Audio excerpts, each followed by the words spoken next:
আব্বা, কাকা, তোমরা আমার একটা কথা শোনো, তোমরা ভুল ভাবছো। ঠিক আছে, আমরা সবাই ভুল ভাবছি, তাহলে সঠিকটা কি তুই বল।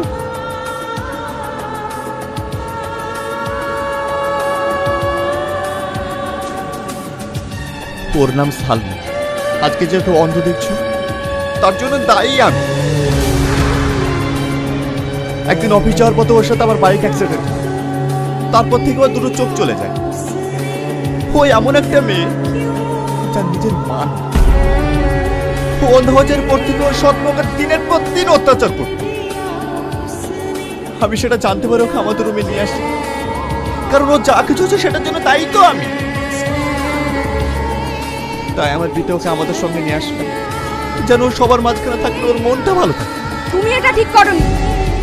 তোমার সাথে অ্যাক্সিডেন্ট হয়েছে, তুমি ওকে কিছু টাকা দিয়ে দেবে, রাস্তার ঝামেলা রাস্তায় মিটে যাবে, তাই বলে বোঝা মাথায় করে নিয়ে বাড়িতে আসতে হবে?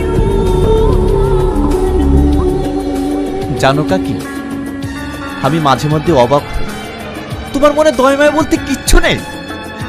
তোর কাকি তো ঠিকই বলছে, কদিন বাদ দিয়ে তোর বিয়ে, তার মাঝখানে একটা মেয়েকে নিয়ে তুই বাড়িতে ঢুকেছিস। এসব দেখলে গ্রামের মানুষ কি ভাববে? আমার বোনের মেয়ে ওকে পাগলের মতন ভালোবাসে। যেদিন থেকে বিয়ে ঠিক হয়েছে সেদিন থেকে টনি ছাড়া কিচ্ছু বোঝে না, আর তার মধ্যে অন্য একটা মেয়ে। চুপ কর না ছোট, ও তো বলছে মেয়েটা অসহায় বলে নিয়ে এসেছে। আব্বা, কাকা, তোমরা আমার প্রতি বিশ্বাস রাখতে পারো। আমি এমন কোনো কাজ করব না যাতে তোমাদের মান সম্মান নষ্ট হয়। সবাই ওই বিশ্বাস নিয়েই থাকো।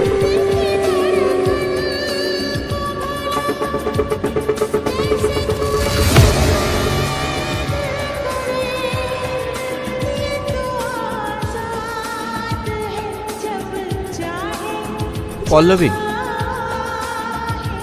ওকে ঘরে নিয়ে যাও। চলো আপু।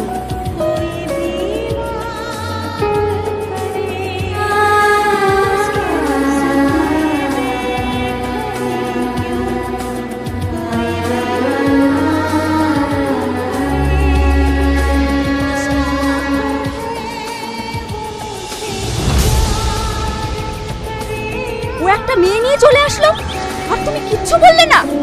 এই বিয়ে নিয়ে যদি অশান্তি হয়, আমি কিন্তু কাউকে ছেড়ে কথা বলবো না। আরে চুপ করো না, আমি আসি তো। কি হয়েছে খালা? কোথায় ছিলি তুই? একটু শপিং এ গিয়েছিলাম। ওয়াই করে বেড়া। এদিকে টনি বাড়িতে এসেছে, সাথে করে একটা মেয়ে